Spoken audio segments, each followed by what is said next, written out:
im se svima, i malima i velikima, i bogatima i siromašnima, i slobodnjacima i robovima, dade žig na njihovu desnu ruku ili na čela njihova, te da nitko ne može ništa kupiti ili prodati, osim onoga ko ima žig ili ime zvijeri ili broj imena njezina.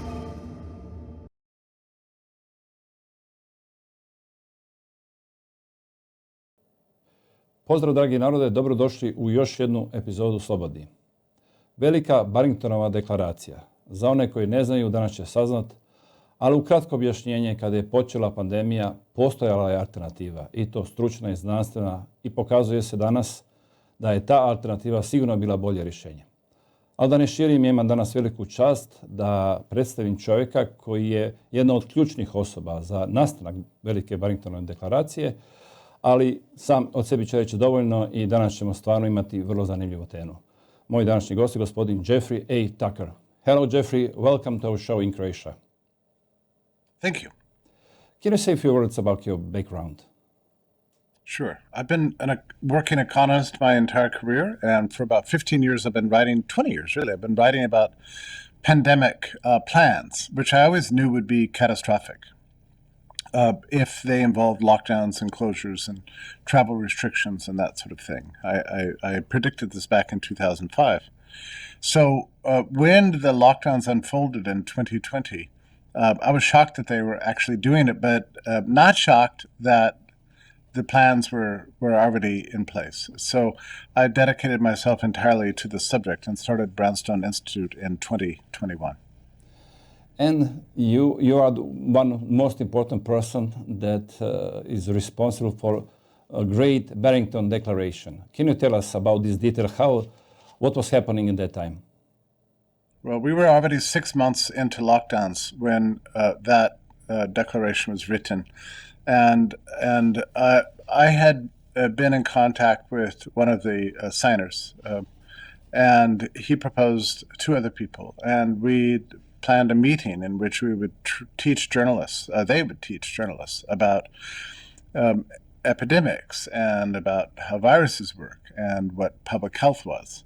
And the assumption was that once they learned about it from these very high prestigious people, that they would write about it in a different way.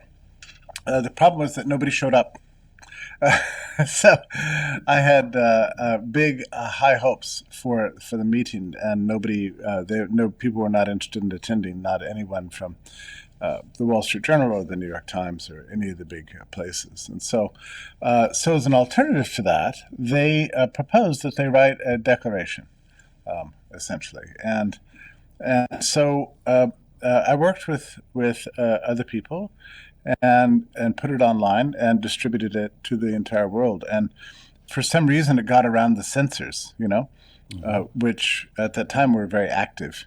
And it seemed to indicate, that there was a lot of support for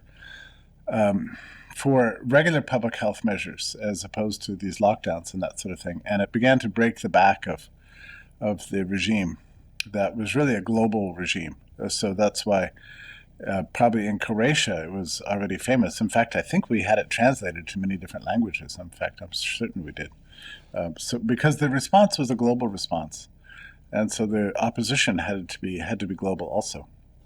And these three colleagues of yours were professors from Harvard, Stanford, and Oxford. That's correct. And all three were experts on pandemics and the trajectory of viruses and how they work with the human immune system. And they were experts in the history of public health too. And they knew for sure that population-wide panicking and quarantining people who were not sick served absolutely no purpose, and it was only going to harm people's health. And that was very obvious by October of 2020. And that's all the document really said, was we should go back to normal, and the people who are vulnerable to medically significant consequences from infection should shield themselves if they choose to, or if they want to take a risk, they can take that risk too. But mainly what we need is freedom. to solve this problem through medical science and not through these draconian measures that were being pursued in almost every nation in the entire world. And what they said was not very unusual. It wasn't particularly radical. It was mostly what most people already agreed with, a year earlier. But for some reason, lockdowns came and everybody just lost their minds. And it did a great deal of damage. The reason it was so controversial, I think, is because, looking back at it now, is because many nations in the world, I'm not sure about Croatia, but certainly in the U.S. and Israel and in Germany and many other states, there was a new vaccine that was going to be released just 1 month later in November, and it was based on a new platform called mRNA, and it was going to be delivered through a novel technology called lipid nanoparticles injected into the skin. And the hope of many of the people who had locked down the societies for the better part of 6 months was that they would get out of lockdowns by mass vaccinating the public, and that this vaccine would protect people from the virus, and that everybody in the world would be so grateful to them for giving them the cure to this terrible disease. That was the idea. But it wasn't working out that way, because many people already had been infected and already gained natural immunity, and many people were already suffering from the lockdowns and ready to take the risk of exposure, but they weren't allowed to by their governments. So many people looked at the Great Barrington Declaration as a danger to their plans for mass vaccination, and that if the Great Barrington Declaration prevailed, it would somehow injure the cause of the pharmaceutical companies that were planning to get really, really wealthy within a month. So that's why it was so controversial. Yeah, that was danger for their profit. Well, this declaration was signed by more than 950,000 people, and lots of them are the experts in public health and also scientists. Yeah, that's really true. I mean, it was signed all over the world almost immediately, and we put out the website for the thing and invited signatures within about 36 hours after the thing was written. We were already headed out there, and already there were attempts to subvert the documents. So people were signing fake names. So we had to then include all sorts of identity checks, and we were working. We lost many nights of sleep in the first few days trying to fix the system, and we didn't expect the website to get millions and millions of hits, immediately. So there's no way we could have planned for that. But and then many public health authorities, particularly in the U.S., were demanding that the media come and attack us and plot against us and smear us and call us terrible names so that people wouldn't sign it. Became very controversial very, very quickly. And those are tough times. And meanwhile, most of the people who signed it got fired from their jobs. The signers themselves, the initial signers, got in great trouble with their universities. And Kulldorff is no longer at Harvard. Bhattacharya had wanted posters posted about him all over Stanford University. Now he's moved from Stanford. He's going to go to the NIH, National Institutes of Health, which is great. Sunetra faced all sorts of attacks from her colleagues and the British press. So these were very, very hard times, very difficult times for everyone. How are you explaining this, especially when I'm talking about their colleagues? Because I can understand that it is danger for their profit, but for pharmaceutical companies. But what about colleagues? Why they were so afraid or they were attacking the colleagues? Many scientists live off research grants from government. Many of them do. And they have to apply for these grants all the time, and it's a major source of their income. A lot of these people are not well paid, so they get a lot of money from their studies. And they know for sure that Anthony Fauci in National Institutes of Infectious and Allergy Diseases was in charge of whether or not they could get grant money. So they got very scared to disagree with what the government was pushing because they were afraid they were going to lose their income So they joined with something that they knew was wrong, just so that they could keep their paychecks going. That's ultimately it. Because there was not ever any point to these lockdowns. They were completely foolish. Can you explain? Can you explain for our audience what was suggestion of this Great Barrington Declaration?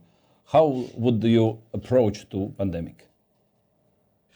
The suggestion of the Great Barrington Declaration was that the only people who really needed to protect themselves from the virus were the people who were at risk for medically significant consequences. And we knew from February of 2020 that the virus called SARS-CoV-2 was only a danger to people who were elderly and infirm, meaning that they had several comorbidities. And we knew this very early on. It was widely reported and widely understood from February onwards. There was no dispute about this, and it was very consistent that the only people who were really dying from COVID were elderly people who were most likely in the last months of life, because after all, people do die. And viruses tend to be powerful viruses like this one tend to crowd out other causes of death. So, we knew that it was of no danger to children. We knew that it was no danger to healthy working age adults. Yes, people would definitely get sick, but that's just what happens. People get sick, especially with new viruses that your immune system's doesn't know about them yet, because it's a new strain or it's a new virus, something like this. And so the only way to get out of this problem was through exposure. And ideally, you want this to happen much faster, rather than, because the idea was that you should flatten the curve, right? Slow the spread. But actually, the idea of Great Barrington Declaration is that this was a big mistake, because it just prolongs the pain. And that what we needed was the freedom to go about our business and to take our own risks, and for doctors to be able to deal with medical problems as they come along, depending on what they are. And that's not to say that people in middle age could not get quite sick, from this thing. But we knew already how to deal with respiratory pandemics. This was nothing unusual. We had therapeutics like ivermectin, hydroxychloroquine, and zinc, and many other methods. Sunshine, fresh air, Vitamin D. Vitamin D. These are the solutions. And but in those days, it was very strange. There was this idea that we shouldn't use anything other than the vaccine, and the vaccine was going to fix everything. Well, but as it turned out, and nobody knew this. I mean, we kind of knew this already. Even in October 2020, we knew that the vaccine could not possibly. There's never been a vaccine in history to deal with a fast mutating respiratory virus that had a zoonotic reservoir. There was no vaccine that you could ever use. And in fact, this was not a vaccine. At very, very best, it was a very temporary therapeutic.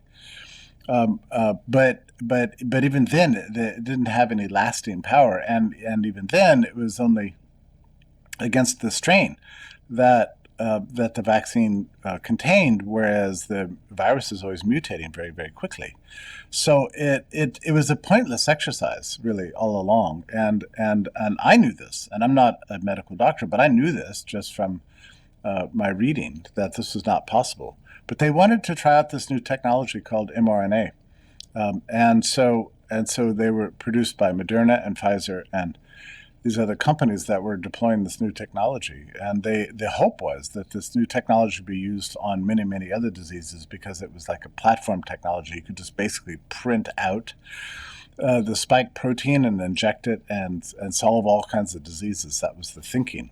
But it didn't work. Of course it didn't work. And now we're stuck with a great deal of injury and death, incredibly, from the shots themselves, which I'm not sure about Croatia, but in the U.S. we had millions of people that were forced to get the vaccine, even though they didn't want it or need it. in Croatia was the same thing. We were forced also by COVID passports. We couldn't go to work without testing or taking the shot. But we'll come back to these adverse events later. Just the impact on the economy was horrible.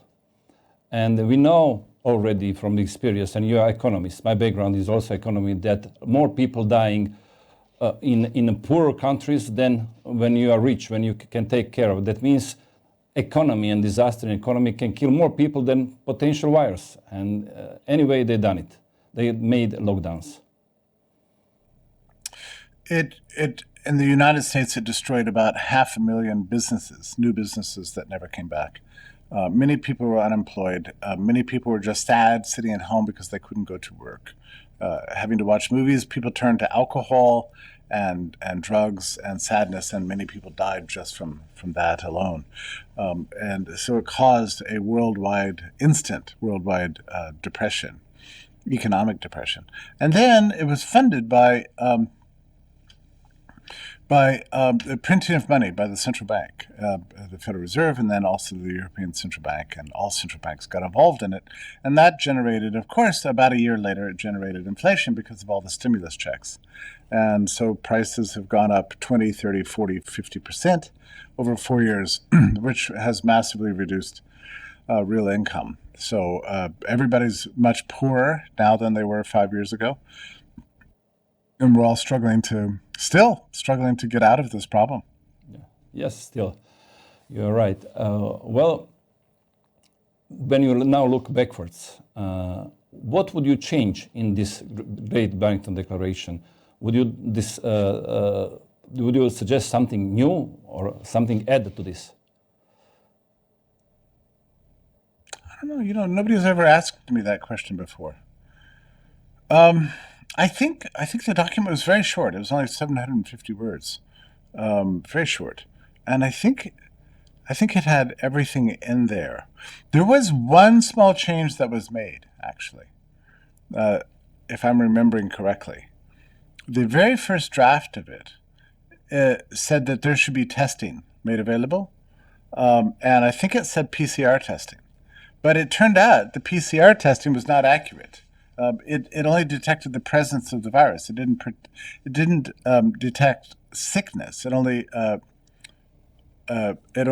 at best discerned exposure. So you couldn't tell. A positive test didn't mean you were sick. It just meant that you had traces of the vaccine of the virus somewhere within you. But that didn't necessarily mean you were sick. I mean, you might have had cross immunities from previous infections. Your immune system might have already been exposed one time. Maybe a small bit of exposure could have prepared your immune system to deal with the sickness. So the PCR tests were not accurate, and they were used all over the world. So I think, if I'm remembering correctly, that within about a week or maybe two of the release of the document, that line about PCR tests was taken out and replaced just with testing. So that was one change that was actually made. I don't think anybody's ever mentioned that before. Actually, I just now remembered it. Actually, but I think too that there was an exaggerated belief that testing was important, but it turned out that testing just panicked the population. There's really no need for the tests. I mean, especially since we didn't really have any, at least in the U.S., I'm not sure about Croatia, but in the U.S., we didn't have access to therapeutics. People could not buy ivermectin. You could get vitamin D, but people didn't have any suggestions for you for what you should do if you got sick anyway. So the testing was just designed to do this impossible thing, which is to control the virus, but they didn't work to control the virus. You control the virus by controlling people, but even that didn't work. So the testing was actually pernicious. It didn't really actually help anything or anybody. So that was probably not a good emphasis. I remember those days thinking that we needed the test, but later I changed my mind on that. I think they were wildly inaccurate. They conflated the difference between a case and an infection and exposure. So every exposure was considered to be a case. And that's just crazy. It was just bad science, bad medicine. So maybe that's one thing that I think maybe could have been clarified in the document. But apart from that, it's really quite good. It's really quite a good document. I mean, some people think that the document is recommending quarantines for older people. That's not true, because you can read it and see that the text of the document said we will reach herd immunity through exposure. The people who are vulnerable to medically significant consequences from infection and get very sick, they should be able to choose to shelter. But if they choose to join everybody else in normal activities, they should have that right also. So that very clearly says that, I think, in one of the last sentences of the document. Some of the governments rely on epidemiological models. And when you said that these PCR tests are inaccurate, how is it possible to make models when you have this kind of tests? Well, this is one of the great frustrations that we have right now, is that you would think with all the science and all the data and all of the agencies and all of the monitoring and disease surveillance we have from around the world, that by now we would have very clear and accurate measures of, for example, the infection fatality rate or the case fatality rate, or even such things as how many people died from COVID. The truth is we simply do not have anything like that, because we had inaccurate PCR testing. Then we had misclassification of deaths. And this was because there was so much government money going to hospitals that classified people as having died from COVID. If you died from COVID, you would get thousands and thousands of dollars of extra money. And so hospitals were listing people as having died from COVID, even though they died from something else completely, just by the existence of this virus. So incredibly, even now, we only have the vaguest idea of how many people actually died from COVID. It might have been a very small fraction of the people that we think died of COVID. It may have been as low as 10% or 6% or even less who actually died from COVID. So we don't actually know. I mean, it's so bad. The science is so bad. And then, we were exposed to so much bad science over 4 years. It's unbelievable. Then you get into the issue of vaccine effectiveness. Mm-hmm. Well, most of the data that you're going to read about vaccinated versus unvaccinated people is incorrect. Right now, you can read posts on sites like Our World and Data that will tell you that the vaccinated died at a much lower rate. But that's not true. Many governments were measuring vaccination only 2 weeks after the vaccination. So if you died in the 2 weeks after you were vaccinated, that was listed as being an unvaccinated death. So that just invalidates all that data too. So and then also you can read many studies that say that vaccines saved millions of lives, but every time you look carefully at those studies, they're usually based on complicated models that presume that the vaccine has a certain effectiveness about it. And then they run the models against counterfactual situations in which nobody gets a vaccine and conclude from that millions of people had their lives saved. But these studies are completely fake and completely irrelevant, and yet they're out there even now. How are you explaining that? How is it possible that 4 years later we still have this science out, as you said, and nobody wants to investigate it? Nobody wants to say, come on, finally, let's see what we can learn from it, because usually science coming after we have some special event and trying to learn something for the future. But doesn't happen this way. How are you explaining this? It's very frustrating because, even the U.S. House subcommittee report on the coronavirus that came out yesterday, and it's very good. It condemns masking and lockdowns and business closures and all these things. It's very good, but it cites this study saying that the vaccine saved millions of lives. And all you have to do is look at the footnote, and then you go to the study, and you can read the study and see that the study is bad science. It's fake. It's a fake study. That's the one study that they cite.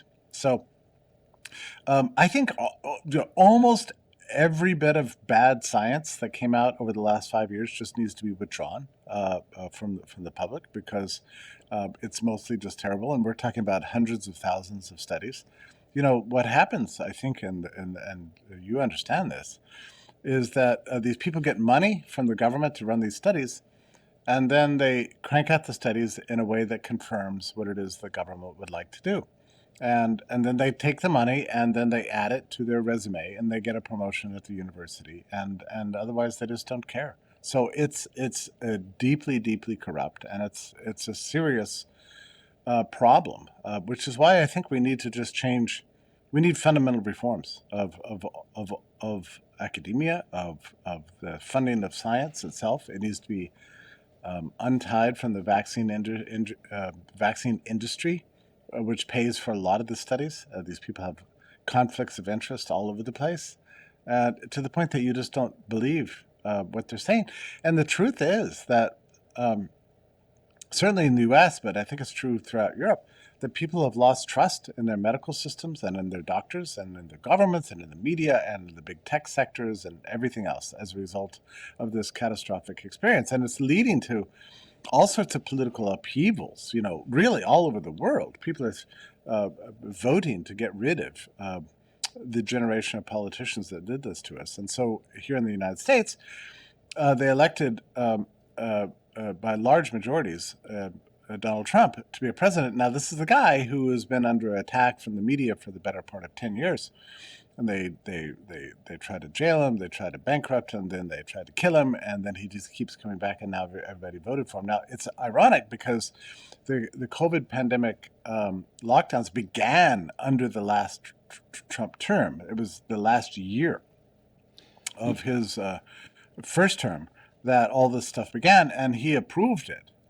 But as soon as he approved it, then it got out of hand, and he tried to stop it. He approved it in March, and he tried to stop it by the summer, but he couldn't stop it, right? I mean, at that point, the bureaucracy had completely taken over, and there was no hope that he had of getting rid of it. And everybody kind of knows that. Like, he's never said this, but everybody knows that this is essentially what happened. So he's been brought back precisely because he seemed to be the guy resisting the lockdowns more than anybody else, and leading the kind of movement against lockdowns.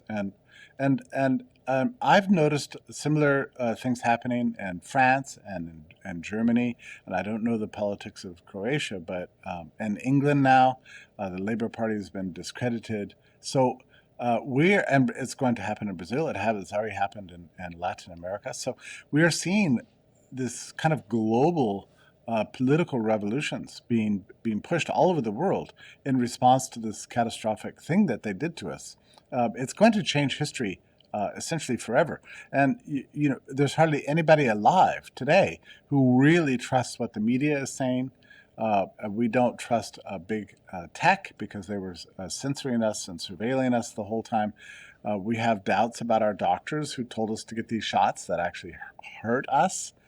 So there's a massive loss of trust in the system, really all over the world. And it's just now, this is going to be playing out for the next 5 or 10 years. You'll see.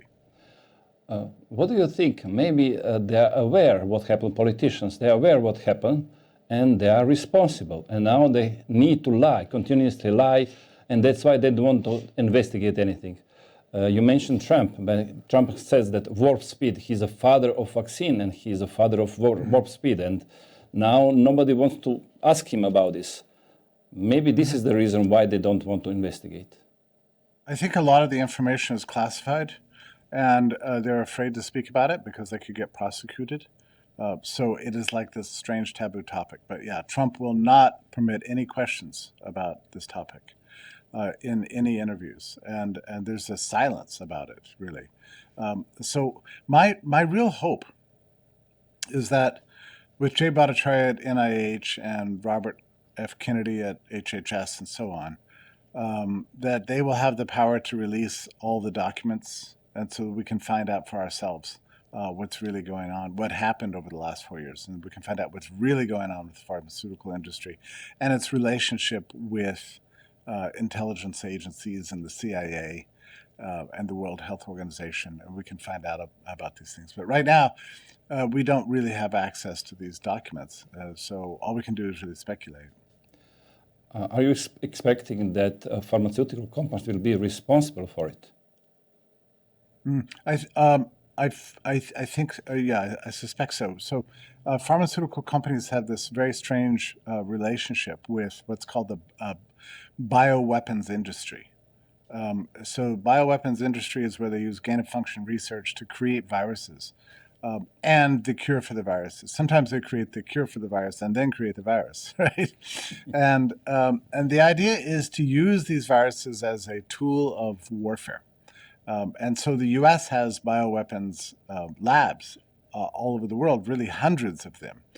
And they're all using this gain-of-function research. And of course, in one of these labs, there's going to be leaks all the time. This is very dangerous for the population. And the idea of is that we're learning how to vaccinate against them, but the vaccines don't work. So you get the leak of the viruses without any kind of cure for them. And I think that the pharmaceutical industry, and I know this is true, is very much involved in this kind of bioweapons industry. These relations, this is not just medicines, right? I mean, pharmaceutical companies are involved with what we call in the United States the deep state. And so those links, we need to tear them apart and get rid of gain-of-function research and close down the bioweapons labs that the U.S. is running and NATO is running all over the world in order to to be safe again from this, so something like this never happens again. It sounds to me like we are in a world war, bio war, and nobody can control it. It's something like that. And the citizens of the world really need to rise up and demand some accountability and some information so we can find out what they've been doing to us. In a funny way, what happened during COVID is a blessing because now we're newly aware of the power that they have and what they're up to. And now we have to demand accountability. We're just at the beginning of this process. This was not just a series of public health errors. It was that. But that's just the beginning of it. There's much more going on, and it goes all the way to the top with the World Health Organization's relationship with the Chinese Communist Party and U.S. and NATO relationships with these bioweapons laboratories all over the world. We cannot allow this sort of thing to continue to go on because it's dangerous, and so long as this is permitted, none of us can really be safe. So this has got to be part of the agenda. We've got to find out what's really going on, and we've got to put a stop to it. You mention all the time bad science. That's why you're motivated to establish Brownstone Institute. Yeah, that's right. Because it is bad science, and it's bringing to an age, to a close, the age of science. You know, we've always believed in science for hundreds of years. We've trusted the science, and now the science has turned against us like a weapon, and turned against our freedom, and that's not the way it should be. So, if we want to save freedom and science, we have to save both because they both go together. But when science is abused as a tool of tyranny, then that's a serious problem for human rights and human liberty. We know this from the history of eugenics, from the history of the 20th century, and now we know it from our own from our own experience. So, the project of saving human liberty and democracy is going to require some fundamental reforms in science, and that's mainly what Brownstone Institute is about, carrying us through these difficult times and trying to save the cause of freedom and the cause of good science from the mad scientists and the crazy people who are running the system nowadays. And they still do run it, you know. Yes, and you're also mentioning all the time we trusted the science. But, well, I usually say that trust is for religion, and for science there is a doubt. And you need to doubt the science and check it out all the time. Yeah, no, that is really true, and I think we've all received a very helpful lesson and how to read these studies a little bit better. I'm much better at doing this now than I used to. I can spot the errors and right away with the conflicts of interest, the subject biases, the misdating of things. bad assumptions in models, the fallacies like post hoc ergo propter hoc, and all these things. And I can do this now in ways I couldn't do, 5 years ago. I can recognize them and expose them very, very quickly. So that's a lot of what Brownstone does, is exposing these fake studies. And we've gotten pretty good at it. The Brownstone team has gotten pretty good at it. Yeah.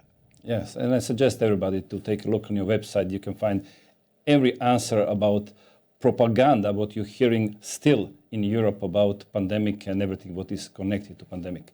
Yeah. Well, this is important because we have a big industry all over the world to prepare for the next pandemic, right? And this is still going on. Meanwhile, we've got many people dying of chronic disease from bad diet, bad health, alcoholism, and drug use, and all these things. And pandemics are not really a problem. We have natural immunity, more so now than probably any other time, because we're all exposed to each other in a way that we never have been. So pandemics are not really the threat against which we need to prepare ourselves. And yet there's simply like, this huge industry involving trillions and trillions of dollars, big bureaucracies and pharmaceutical companies and government bureaucrats and all these people who are just focused on preparing for the next pandemic. And in order to justify their salaries, they're going to have to come up with another pandemic. I mean, that's just the way it works. It's pathetic, but that's the way it works.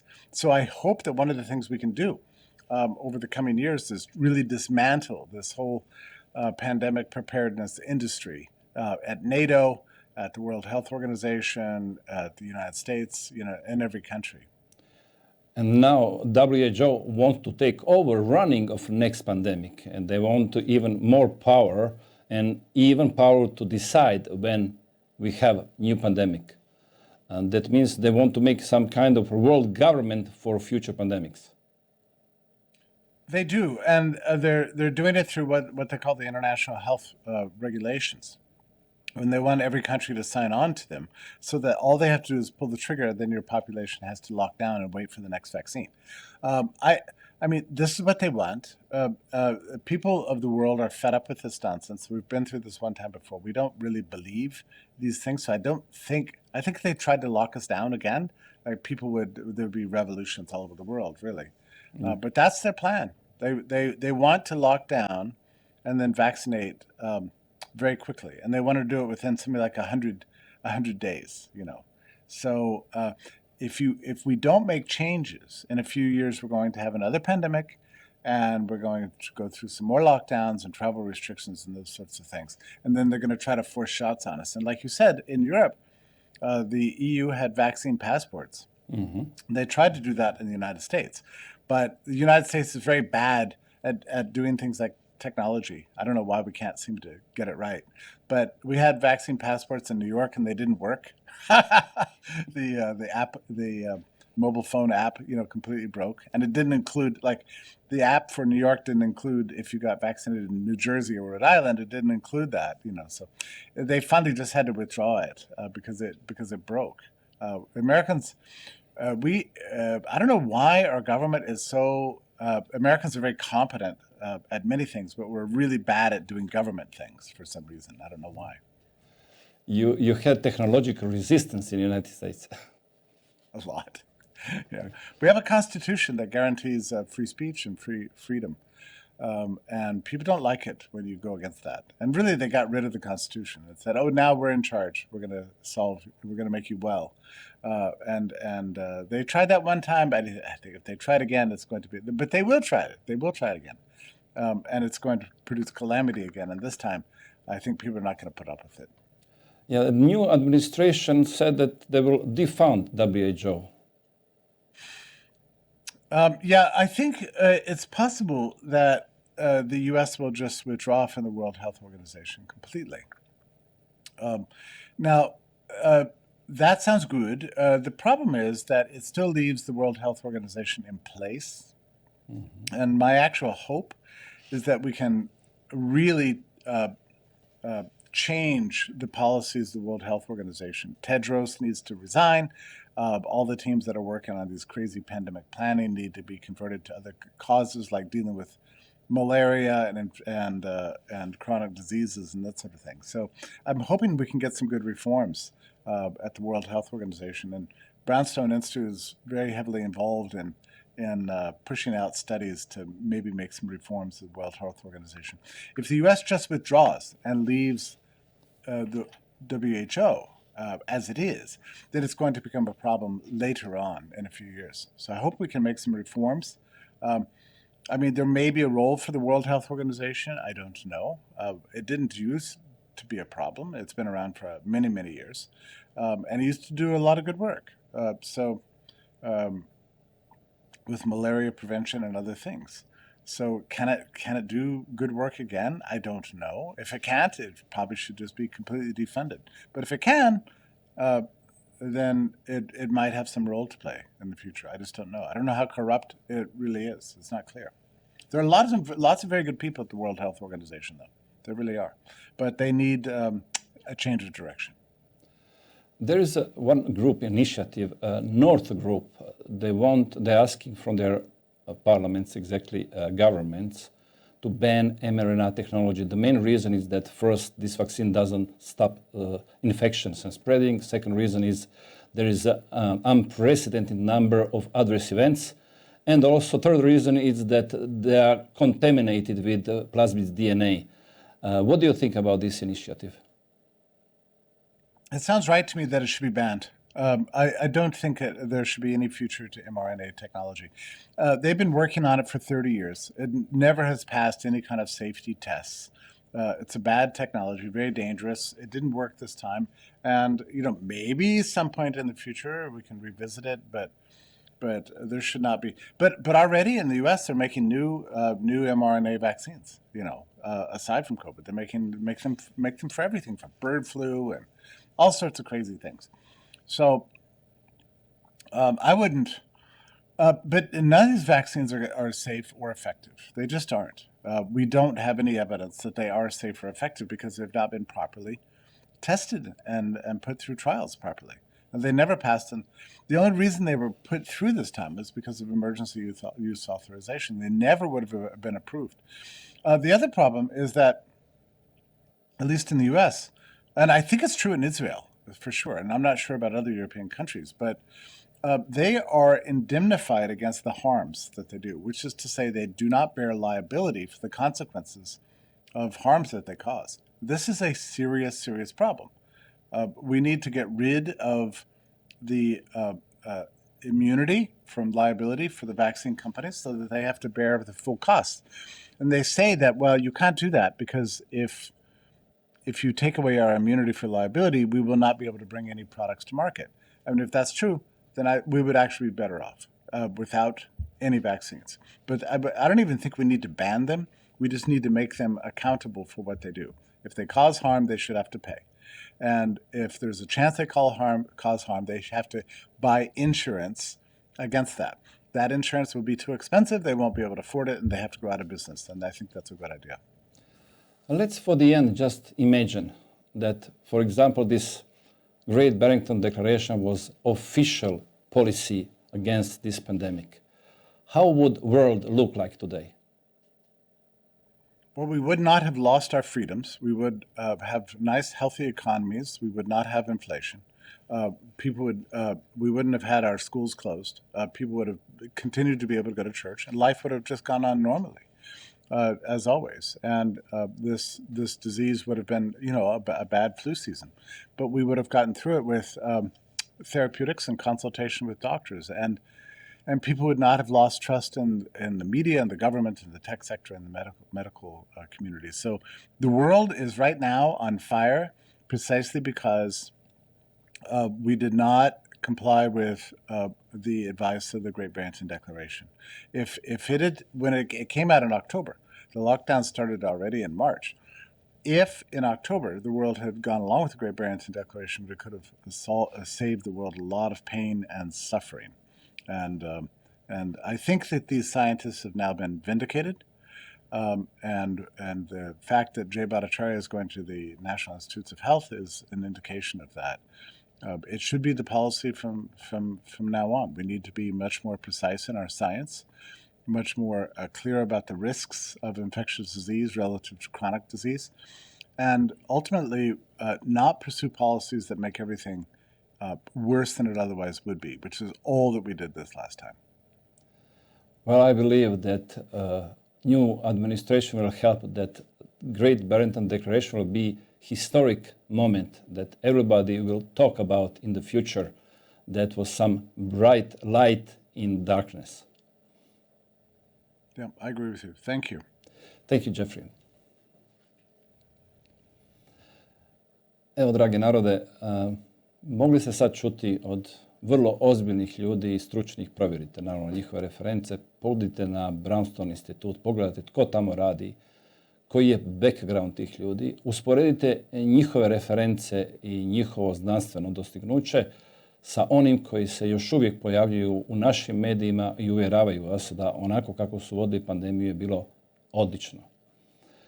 Sad ćete vidjeti sami, oni koji niste do sada, da je postoja alternativa koja nam ne bi značajno promijenila živote, a mi bi se puno uspješnije borili protiv takve velike situacije, odnosno vidjeli bi da možda uopće nije bilo potrebno da stvaramo toliku paniku i da tako reagiramo i da smo mogli nastaviti sa svojim životima bez velikog utjecaja. Nažalost, nije bilo tako i svijet se potpuno promijenio, naša se okruženja su promijenila, mnogi od nas, a ja sam jedan od njih, više nema iste prijatelje kao što je imao prije, a to je bila cijena upravo ovoga o čemu smo mi danas razgovarali, da se cijeli svijet promijenio u pandemiji, a još uvijek ne znamo sve detalje zašto. Stoga postavljam ponovno pitanje, nije li vrijeme da i znanost, i struka, i politika konačno istraži što se dogodilo, da vidimo što smo od toga naučili i da vidimo da idući put, a kao što ste čuli gospodina Takera, to danas postoji velika vjerojatnost da taj idući put bude vrlo brzo, ne ponovimo iste greške, naučimo nešto iz svega i drugi put se postavimo drugačije. Jer ova šteta koju sada trpimo u svakom pogledu je prevelika. Nadam se da ste bili zadovoljni sa današnjom emisijom. Hvala vam lijepo na pažnji i uskoro se vidimo u sljedećoj epizodi Slobodni. Nitko vas neće natjerati da se poklonite zvijeri, učinit ćete to svojevoljno, odbacujući vjeru. Bićete laka meta za zvijer, jer se niste podredili vjeri. Ako se ne podredite vjeri, podredit ćete se zvijeri. Toliko ćete se suobličiti sa ovim svijetom, da nećete ni prepoznati da ste u zabludi. Biće to najveća demonska prevara ikada i pravedno zaslužena osuda nad nepokajanim grešnicima. Gdje su svi oni koji su